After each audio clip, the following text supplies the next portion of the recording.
జైశాలి శ్రీ పిడి సుందరరావు గారి ఆత్మీయ తనయులు డాక్టర్ సంతోష్ కుమార్ గారు వారి పరిపూర్ణ ఆరోగ్యంతో మన వద్దకు ఎంతో సంతోషం. ఈ విషయమే తండ్రి దేవునికి వందనములు తెలియజేస్తూ వారిని ప్రేమపూర్వకంగా ఆహ్వానించుకుంటున్నాం. ఆ ప్రశ్నకి ముందు మీరు చూశారు, ఎప్పుడు మీరు చూస్తున్నారు? అన్న వేదిక మీదకి వచ్చాడు, వేదిక మీదకి వచ్చాడు. నీ పదముల చప్పుడుకై వేచి ఉన్న ఆ వేదిక, నీ జ్ఞానవాక్కులు వినుటకై వేచి ఉన్న శబ్దయంత్రం. నిజంగా ఈరోజు మరి అన్నగారికి దేవుడు మరొక ఆయుష్ కాలాన్ని పెంచాడు అంటే అది కేవలం దేవుని కొరకు ఆయన పడిన కష్టం. మరి ఈ తరములో ఉన్న వారికి సేవను చేసి అనేక మందిని దేవుని దగ్గరికి నడిపించడానికి మరి అన్నగారికి కూడా మరి ఆయుష్ కాలాన్ని పెంచాడు గనుక ఇంకా ఆయన ఉన్నతంగా దేవుని పనిలో ముందుకు ఎదగాలని మనసారా కన్న తండ్రి అయిన దేవుణ్ణి ప్రార్థిస్తున్నాను. క్రూరమైన తోడేళ్ళు దుర్బోధన బోధించే దుర్మార్గపు బోధను అరికట్టడానికి దేవుడు నిలబెట్టాడు ఒక మొగ్గోడిని. జైశాల్ గారి తర్వాత మన కోసం ఉంటాడు, దుర్బోధనలు ఖండించడానికి ఉంటాడు, అరికట్టడానికి ఉంటాడు, బలవంతుడుగా వాక్యాన్ని బలంగా బోధించడానికి మనతో ఉంటాడు, దేవుడు నిలబెడతాడు. మరి ఈ శాస జీవితాన్ని ఆ గర్జిస్తున్న ఆ వాక్యాన్ని బట్టి హేతువాదుల నాస్తికుల ఒకనాడు ఇలా ప్రశ్నించే జైశాల్ గారి మాటిని వచ్చిన వారమే మనమంతా మళ్ళీ పునరుద్ధరించి అనేక ఆత్మల రక్షణ మార్గంలో మనందరినీ నడిపించటానికి సాక్షాత్తు కన్నతండ్రి అయిన దేవుడు అన్నయ్య గారిని నిలబెట్టాడని ఖచ్చితంగా మనం సంతోషపడాలి. ఈరోజు ఆయన క్షేమంగా మన మధ్యన ఉన్నాడు, వేదిక మీద వచ్చాడు, మరలా మాట్లాడడానికి సిద్ధంగా ఉన్నాడు. ఆయన మరలా మాట్లాడడానికి తన కళాన్ని ఇంకా ఉన్నతంగా నేను చెప్పగలను, నా తండ్రిని ఇంకా ఉన్నతంగా నేను చూపించగలను, బైబిల్ గొప్పతనాన్ని, తెలుగు అక్షర పదాన్ని, ప్రతి పదాన్ని నేను ఎంతో గొప్పగా లోకాన్ని చూపించగలను అనేటువంటి ఆనందం, సంతోషం ప్రతి పదానికి మాట్లాడుతుంటే ఇలాంటి పదం మాట్లాడేటువంటి వాడు కదా కావాలి దేవునికి. అందుకే ఉంచుకున్నాడు, అందుకే దేవుడు ఆయన ఉంచుకున్నాడు. సజీవుడే కదా ఆయన స్తుతించేది. అలా స్తుతించేటువంటి వాడు దేవుని పక్షాన వచ్చి ఈ వాక్యాన్ని జైశాలి గారు ఎలాగైతే మత ఛాందసవాద గుండెలలో ఎలాగైతే బైబిల్ అబద్ధం అనేటువంటి దానిని గొప్పగా చెప్పి జైశాలిగా నిలబడి ఈ రోజు జైశాలిని చెప్పుకునేటువంటి వారుగా అలాగే సింహగర్జన చేయడానికి సిద్ధపరిచాడు దేవుడు. పిల్లరా, ఆయన చూపించిన బాట ఎంతో మందికి ఆదర్శప్రాయం. ఏ చిన్న సేవకుడైనా కష్టపడి సేవ చేస్తున్నాడంటే మీరు కళాశాల తీసుకొని దాన్ని చక్కగా డెవలప్ చేసుకోండి అని వెన్నుతట్టి వెనకుండి ప్రోత్సహించేవాళ్ళు ఆయన మొట్టమొదటి వాడిగా ఉంటాడండి. ప్రతి ప్రాంతాన్ని అభివృద్ధి పరచాలనే ఆలోచన దృక్పథం. ఈ యూనివర్సిటీ బోధనను, మన తండ్రి గారి ఆశయాలను ఎప్పుడు కూడా మనం స్ఫూర్తిదాయకంగా తీసుకొని తరతరాలకు నిలబెట్టాలన్న ఆకాంక్ష, అలాంటి కోరిక కలిగిన వాళ్ళు మొట్టమొదటి ప్లేసులో అన్నయ్య ఉంటారండి. తన సేవా జీవితం మీ అందరికీ తెలిసిందే, మనందరము సాక్షులమే. దేవుని కొరకు ఎంత నిస్వార్థంగా పని చేస్తాడు అన్న సంగతి.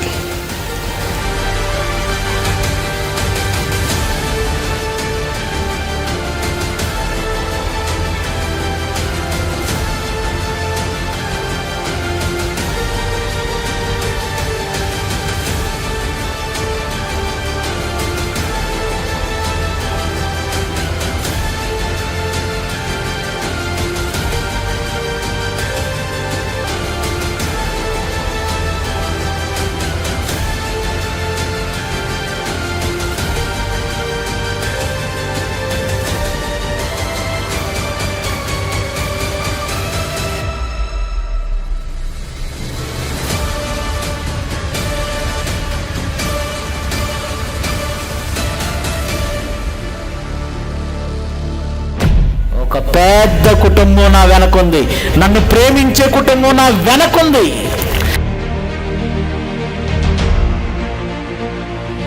నాకు ఆపరేషను, నాకు బాగోలేదు, నేను చావులోకి వెళతాను, చనిపోవచ్చు అనగానే 1 కాదు 2 కాదు 3 రోజుల్లో 13,80,000 సంఘం నన్ను ప్రేమించిన విధానం.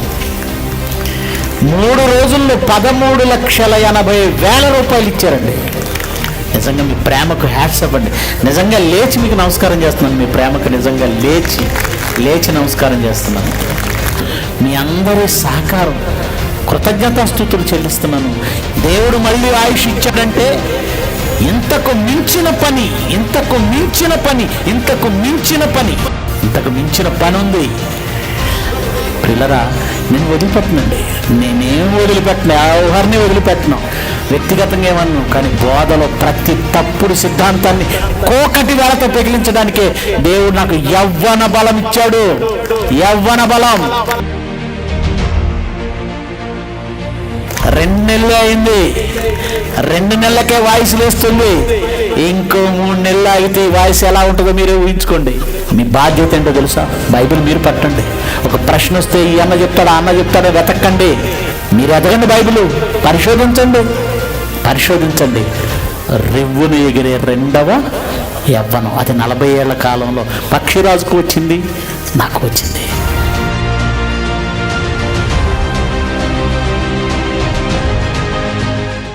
ప్రియులరా, మీ అందరికీ అలాగే వేదికను అలంకరించిన నాతోటి దైవజనులకు నా హృదయపూర్వక శుభములు, వందనాలు తెలియచేస్తూ ఉన్నాను. నిజంగా మీ అందరిని చూస్తుంటే నాకు చాలా ఆనందంగా ఉంది. ఏ దిగులు, ఏ చింత ఒకవేళ నాకున్న, మిమ్మల్ని చూసిన తర్వాత అవన్నీ కూడా నేను మర్చిపోయే పరిస్థితి. 2025 సెప్టెంబర్ 19 నా జీవితంలో ఎప్పటికీ గుర్తుండిపోయే రోజు. ఏంటో తెలుసు? అది నాకు సర్జరీ జరిగిన రోజు. చాలా మందికి తెలీదు, ఇది నాకు సంవత్సరం క్రితమే తెలుసు. సంవత్సరం క్రితం తెలిసినా నేను ఎవరితో చెప్పలేదు, దానికి కుంగిపోలేదు. ఎవరికి చెప్పినా మాకు చెప్పలేదేంటి, మేము ఫ్యామిలీ లాంటి వాళ్ళం కదా మేము. అన్నయ్య తన మనసులోనే పెట్టుకోవడంలో ఉద్దేశం ఏంటని సంఘంలో ఉన్న సహోదరులు కూడా మాట్లాడారని నాకు తెలిసింది. మిమ్మల్ని బాధ పెట్టడం ఇష్టం లేకే నేను ఎవరితో చెప్పుకోలేదు. ఏమో దేవుడు మరణాన్ని రాశాడేమో, చూద్దాం. ఎప్పుడో చిన్నప్పుడు వచ్చిన ఒక జ్వరం, రొమాటిక్ ఫీవర్ అంటారట దాన్ని. స్ట్రెప్టోకోకస్ బ్యాక్టీరియా అనేటువంటి ఒక బ్యాక్టీరియా ద్వారా వచ్చిన ఇన్ఫెక్షన్ అది. ఆ ఇన్ఫెక్షన్ కలిగిన వాళ్ళ బ్యాక్టీరియా కొంతమందిలో బ్రెయిన్ మీద అటాక్ చేస్తుందట, కొంతమందిలో లంగ్స్ మీద అటాక్ చేస్తుందట, మరికొంతమందిలో హార్ట్ మీద అటాక్ చేస్తుందట. నాకు చిన్ననాడే ఆ జ్వరం రావడం, జ్వరంలో ఇన్ఫెక్షన్ అవ్వడం, అది హార్ట్ మీద అటాక్ చేయటం జరిగింది. మళ్ళా 40 ఏళ్ల తర్వాత దాని ప్రభావం బయటికి రావడం. నిజంగా ఇది ఎందుకో తెలీదు, కానీ సంవత్సరం క్రితం నాకు తెలిసింది. దేవుని పని, ఇంకే అవకాశం నాకు లేదు. 25 ఏళ్ళు జయశైలి గారి దగ్గరకు వచ్చి బాప్తిజం తీసుకొని ఇది 26వ సంవత్సరం. ఇన్నేళ్లుగా దేవుని పని తప్ప మరో అవకాశం నాకు లేదు. నేను ఒకటే ఆలోచించాను, ఆపరేషన్ థియేటర్కు వెళ్లే ముందు ఒకటే ప్రార్థన, ఒకే మాట ప్రార్థన. తండ్రి, నీ పని ఇంకా ఉందంటే నన్ను ఉంచు, లేదంటే నేనెవరి విషయంలోనైనా తప్పు చేసి ఉంటే నన్ను క్షమించి పరదేశివు. ఒకే ఒక్క మాట. ధైర్యంగా వెళ్ళాను. మీరు చూసే ఉంటారు, నేను ఆపరేషన్ థియేటర్కి వెళ్ళేటప్పుడు నాకు గ్రీన్ డ్రెస్ వేసారు, తల క్యాప్ పెట్టేశారు, నవ్వుతూ టాటా చెప్తూ వెళ్ళాను. ఆ వీడియో చాలా మంది చూసి ఉంటారు. నిజంగానే ధైర్యంగా వెళ్ళాను. ఎందుకు వెళ్ళానంటే మరణ భయాన్ని యేసుక్రీస్తు తీసేశాడు. చావుకు భయపడం మనం. వాక్యమును ఎరిగిన వాడు అసలు చావుకే భయపడ్డాడు. ఎందుకంటే చావు అంటే ఏంటో తెలిసింది.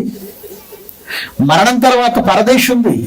ఎస్, దేవుడు నమ్మదగిన వాడు, ఆయన ప్రేమమయుడు. ఒకవేళ మనం కొన్ని పొరపాట్లు చేసినా క్షమించగలిగిన గొప్ప దయార్థ హృదయుడు. అలాంటిది 25 ఏళ్లుగా మరో అవకాశం లేకుండా ఆయన పని ఈ పనిలో ఉన్నటువంటి మనకి పరదేశి ఇస్తాడు. ఒకవేళ ఈ పనిలో ఉన్న వాళ్ళకి ఇవ్వకపోతే ఇంకెవరికి ఇవ్వగలడు? ఇంకెవరికి దక్కుతుంది? ఎవరికి రాదు. సో ఆ ధైర్యంతో వెళ్ళాను. ఆపరేషన్ థియేటర్కి వెళ్ళగానే అదేదో మాయా ప్రపంచంలా కనపడింది. సంతోష్ కుమార్ గారు పడుకున్నాను. ఒక మాస్క్ పెట్టారు, పీల్చమన్నారు, పీల్చాను. నాకు తెలియదు, 24 hours తర్వాత మెలకు వచ్చింది. ఆపరేషన్ చేశారు. చాలా పెద్ద ఆపరేషన్ అంటే మినిమల్ యాక్సెస్ అంటారు దాన్ని. ఓపెన్ హార్ట్ సర్జరీ కానీ మినిమల్ యాక్సెస్. మళ్ళా మీ ముందుకు నేను వచ్చాను, మీ ముందు నిలబడ్డాను. అలా నిలబడ్డాను అంటే ఆ తండ్రి అయిన దేవునికి మొదట కృతజ్ఞతాస్తుతులు చెల్లిస్తూ ఉన్నాను. ఆయన కృప, ఆయన దయ. ప్రియురా, కొన్నిసార్లు వాక్యంతో మీకు ఎన్నో మాటలు చెబుతాం దేవుని గురించి, ఆయన ప్రేమ గురించి. కానీ అనుభవపూర్వకంగా చెప్పే మాటలు వేరుగా ఉంటాయి. నేను అనుభవించాను, దేవుడి ప్రేమను అనుభవించాను. ఇప్పుడు మీకు ఎంత బలంగా చెప్పగలను అంటే, గతము మునుపటి కంటే ఇంకా ఎక్కువగా దేవుని గురించి నేను మాట్లాడతాను. ఆయన ప్రేమను రుచి చూశాను గనక, ఆయన వరమును రుచి చూశాను గనక, ఆయన దగ్గరుండి అనుభవించాను గనక, అనుభవం పూర్వకంగా నేను చెప్పడానికి నాకు ఈరోజు ధైర్యం ఉంది. ప్రియులరా, నిజంగా ఎన్ని విషయాలు మీతో మాట్లాడాలని నా మనసంతా ఉవ్విళ్ళూరుతుందో తెలుసా? ఆ దేవాతి దేవుడు నిజంగా ఒక మాట కీర్తనల గ్రంథంలో ఒక మాట ఆయన రాయించాడు. 20వ అధ్యాయము కీర్తనల గ్రంథము 20వ అధ్యాయము మొదటి వచనం నుంచి చదువుదాం. మొదటి వచనం నుంచి. ఆపదకాలమందు యెహోవా నీకు ఉత్తరమిచ్చునుగాక. భక్తులు గుర్తుపెట్టుకోండి, మీరు ఏ విషయంలోనూ భయపడకండి, ధైర్యంగా ఉండండి, ఎందుకంటే దేవుడు మనతో ఉన్నాడు. యాకోబు దేవుని నామము నిన్ను ఉద్ధరిస్తుంది, పరిశుద్ధ స్థలములో నుండి ఆయన సహాయం చేస్తాడు. సియోనులో నుండి నిన్ను ఆదుకొనును. జాగ్రత్తగా వినాలి. పరిశుద్ధ స్థలంలో నుండి ఆయన ఆపత్కాలమందు మీకు సహాయం చేస్తాడట. యెహోవా ఆదుకుంటాడట. ఎక్కడి నుంచి, ఎలా ఆదుకుంటాడు? సహాయం ఎక్కడి నుంచి వస్తుంది అంటే, పరిశుద్ధ స్థలం నుండి యెహోవా నిన్ను ఆదుకొనును గాక. సహాయం పరిశుద్ధ స్థలం నుంచి సహాయం చేస్తాడట. సియోనులో నుండి నిన్ను ఆదుకుంటాడు. పరిశుద్ధ స్థలం అనగా నా చిన్నప్పుడు ఒక ప్రసంగం విన్నానండి. ఆ ప్రసంగంలో ఏం చెప్పారంటే, మా ఊరికి వచ్చి మరీ చెప్పారు.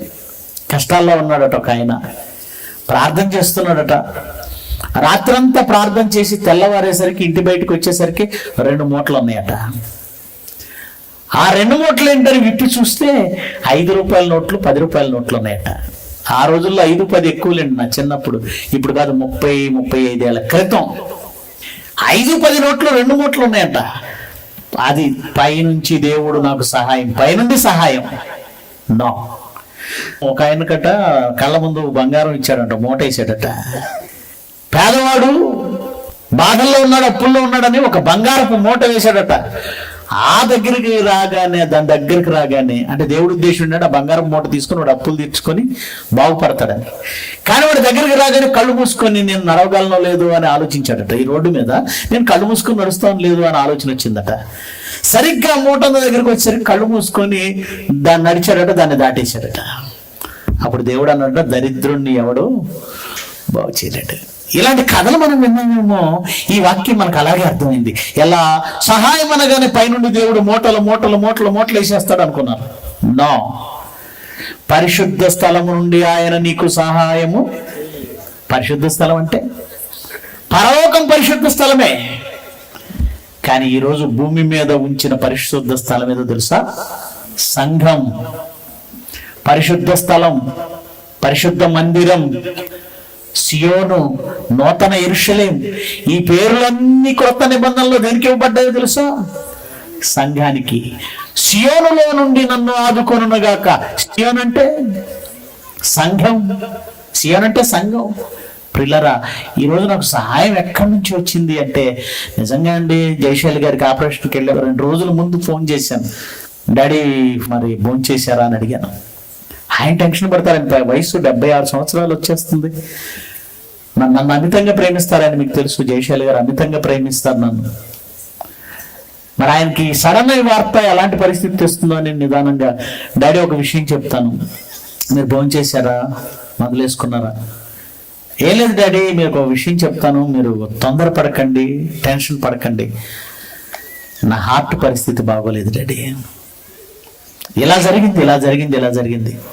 అప్పుడు ఆయన విని, నాయన నీ రిపోర్ట్లన్నీ పెట్టు, ప్రజలను అడుగుతాను అన్నాడు. ప్రజల్ని అడగొద్దు డాడీ, ఒక 5 లక్షలు అన్నా అప్పుగా ఇవ్వగలిగితే నేను తర్వాత కట్టుకుంటాను అన్నాను. లేదనైనా నువ్వు పంపించు అన్నారు.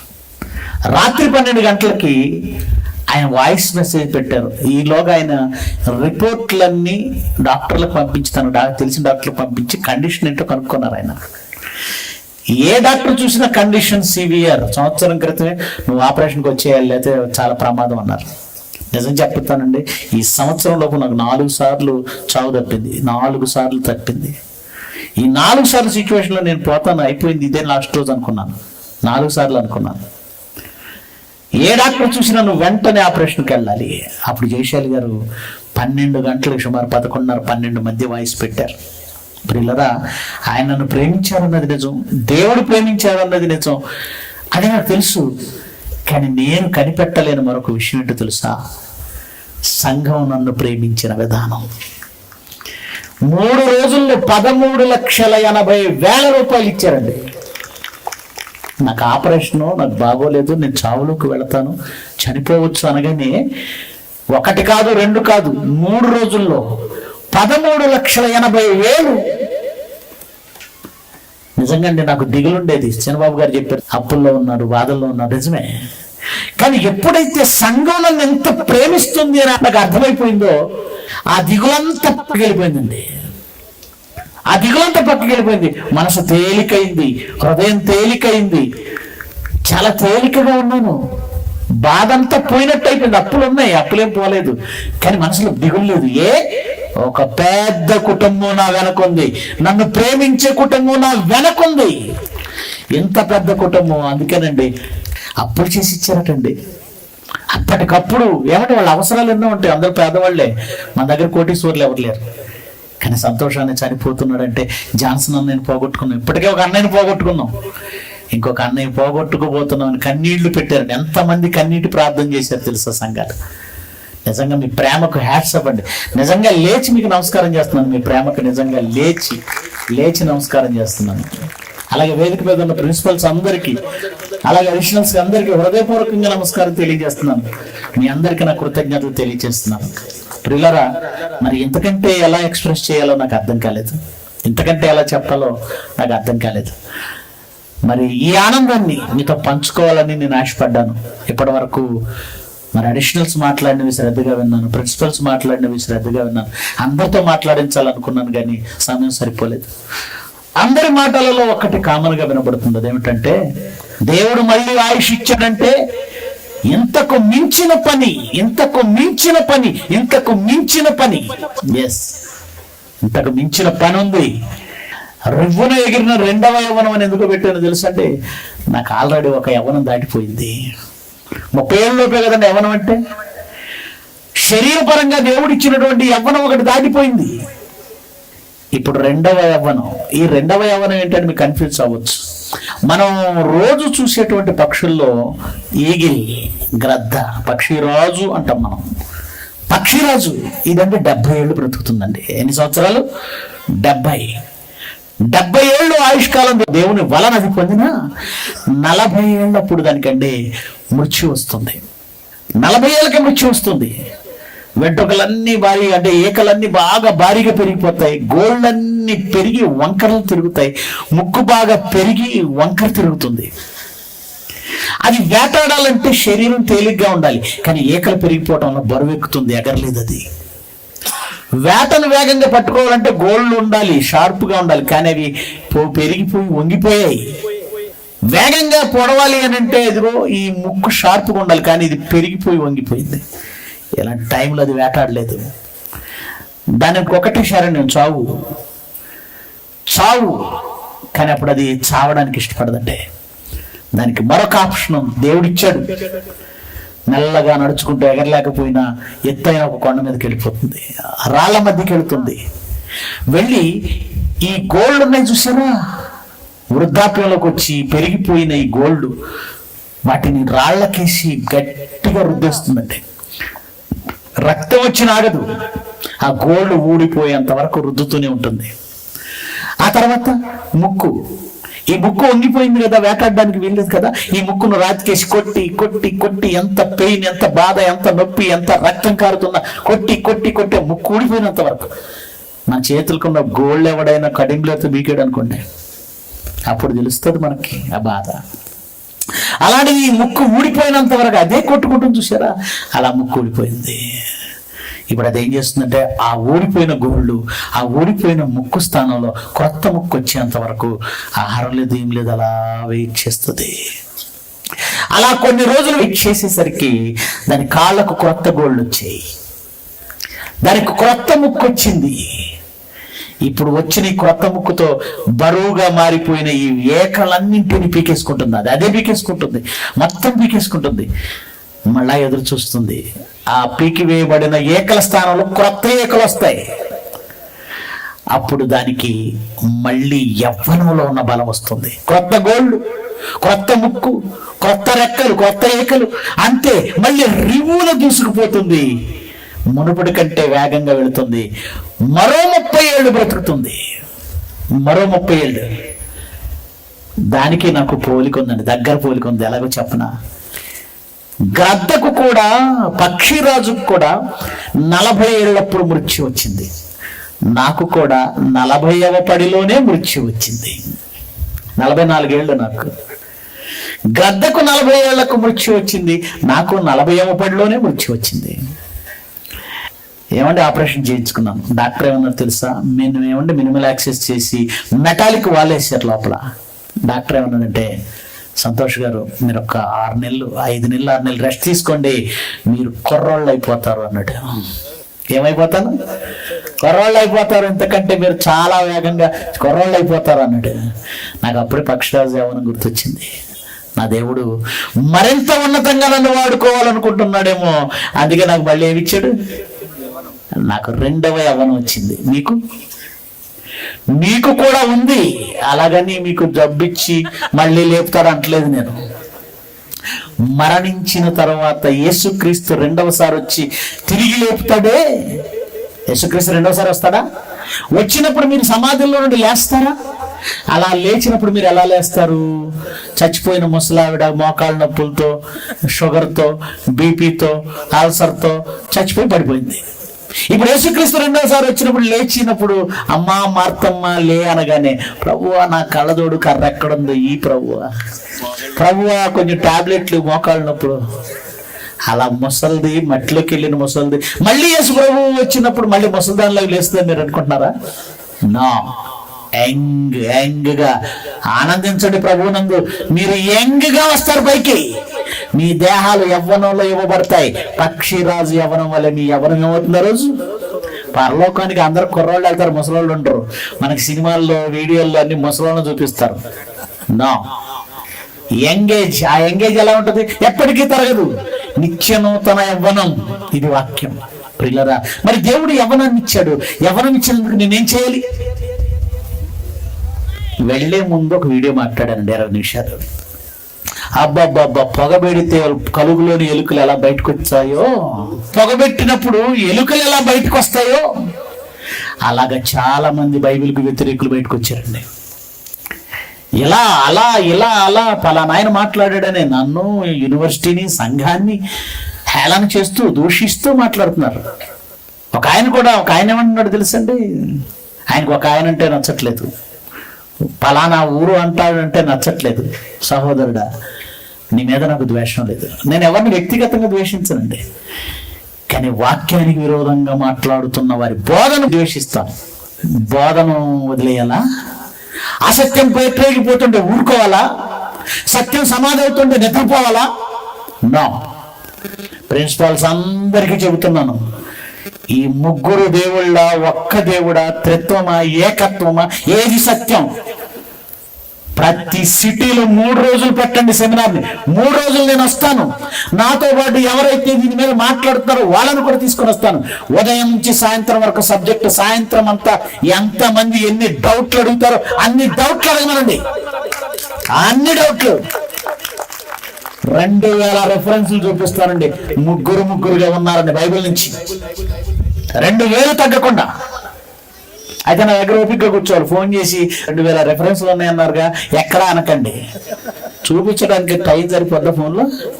నా దగ్గరకు వచ్చి 1 వారం ఉండి చూపిస్తా, కనీసం 4 రోజులు ఉండి చూపిస్తా. పిల్లరా, నేను వదిలిపెట్టనండి, నేనేం వదిలిపెట్టను, ఎవరిని వదిలిపెట్టను, వ్యక్తిగతంగా ఏమన్నాను. కానీ బోధలో ప్రతి తప్పుడు సిద్ధాంతాన్ని కోకటి వేళతో పెగిలించడానికే దేవుడు నాకు యవ్వన బలం ఇచ్చాడు. యవ్వన బలం. 2 నెలలు అయింది, 2 నెలలకే వాయిస్ వేస్తుంది. ఇంకో 3 నెలలు అయితే ఈ వాయిస్ ఎలా ఉంటుందో మీరే ఊహించుకోండి. కనుక ప్రియులారా, చాలా సంతోషం. వ్యక్తిగతంగా ఎవరిని ద్వేషించొద్దు, కానీ సత్యం కోసం నిలబడదాం. సత్యం కోసం నిలబడదాం. ప్రిన్సిపల్స్ అంతా మీ ఏరియాలో 3 రోజులు సెమినార్ పెట్టండి సత్యం కోసం. ఏది నిజం చెప్పాలి మనం. ఒకనాడు స్వస్థతలు అనేదాన్ని ప్రపంచ క్రైస్తవ్యం అంతా అంగీకరించిన రోజున స్వస్థత వరములు లేవని BOUI 10 ఏళ్ళు పోరాటం చేసింది. ఆ పోరాట ఫలితమే ఈరోజు చాలా మంది వరాలనే మాట వదిలేసి చక్కగా బోధలోకి వస్తున్నారు, పరిశోధనకు వస్తున్నారు. అంటే మనం పోరాడితేనే అవుతుందా? ఎస్, త్రిత్వమ ఏకత్వమ, ముగ్గురా లేదంటే ఒక్కడేనా? ఈ బోధకు తెరపడాలంటే మనం 1 రోజు 2 రోజులు చెప్తే సరిపోదండి. 10 ఏళ్ళైనా కష్టపడాలి, 10 ఏళ్ళైనా శ్రమ పడాలి. అప్పుడు వాళ్ళ సత్యంలోకి తీసుకురాగలం. వాళ్ళ దృక్పథం మారుతుంది, వాళ్ళ పర్సెప్షన్ మారుతుంది. అలా మారాలంటే మీరు అవిశ్రాంతంగా పనిచేయండి. మీకో పిచ్చి పట్టింది చాలా మందికి. అన్న ఈరోజు చెప్పిన ప్రసంగం రేపు చెప్పకూడదు. సరే చెప్పను, నేను రోజుకో పాఠం కాదు 2 పాఠాలని కొత్తగా చెప్తాను. కానీ మరి పాఠం మీకు ఇంకా రాలేదు. ఎందుకు రాలేదన్నానంటే, అన్న మీరు తొందరగా కోలుకోవాలి, ఈ వెధవలను వాళ్ళు ముగించాలని నాకు కామెంట్లు పెడుతున్నారండి. నేనంటాను సరే కోలుకుంటాను, తమ్ముడు మాట్లాడతాను, కానీ ఈలోగా నువ్వెందుకు మాట్లాడట్లేదు? అది నా ఆవేదన. నువ్వెందుకు కౌంటర్ అవ్వట్లేదు? నువ్వెందుకు మాట్లాడటం లేదు? నా మీద ఉన్న ప్రేమ ఉంది, నా మీద నమ్మకం ఉంచారు, సంతోషాన్ని వస్తే సరైన సమాధానం చెబుతాడని కామెంట్లు పెడుతున్నారు. నా మీద మీరు ఉంచినటువంటి నమ్మకానికి నిజంగా నిండు వందనాలు. కానీ నేనేం కోరుకుంటాను తెలుసా? నేను ఒకవేళ ఆపరేషన్లో చచ్చిపోతే ఇలాగే వదిలేస్తారా? అన్న లేడు కాబట్టి వదిలేస్తారా? నేను ఉన్నానండి, ఈరోజు బ్రతికేనని శాశ్వతంగా ఉంటానా? జయశాలి గారు ఉంటారా? ప్రసన్న బాబు గారు ఉంటారా? జాన్సన్ గారు ఆల్రెడీ వెళ్ళిపోయారు. ఈ వేదిక మీద ఉన్న వాళ్ళు ఉంటారా? మీ బాధ్యత ఏంటో తెలుసా? బైబిల్ మీరు పెట్టండి.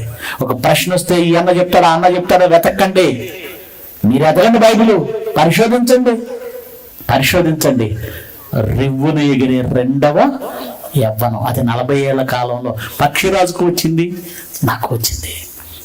ముగించేస్తున్న ఆశ్చర్యం ఏంటంటే, యేసుక్రీస్తు ఎముకలలో ఒకటైనను విరవబడలేదట, నా ఎముకలలో ఒకటైనను విరవబడలేదు. దేవుడు నాకు ఇచ్చిన అదృష్టం అని భావిస్తున్నాను. మీ అందరి ప్రార్థనలు, నిజంగా మీ అందరి కన్నీటి ప్రార్థనలు, మీ అందరి సహకారం, కృతజ్ఞతాస్తుతులు చెల్లిస్తున్నాను. ఈ మంచి కార్యక్రమాన్ని జరిగించడానికి కూడా మంగళగిరి, విజయవాడ సంఘస్థులంతా సహకరించారు. మరొక్కసారి మీ అందరికీ హృదయపూర్వకంగా ధన్యవాదాలు, కృతజ్ఞతలు తెలియజేస్తున్నాను. Thank you so much. Thanks to all.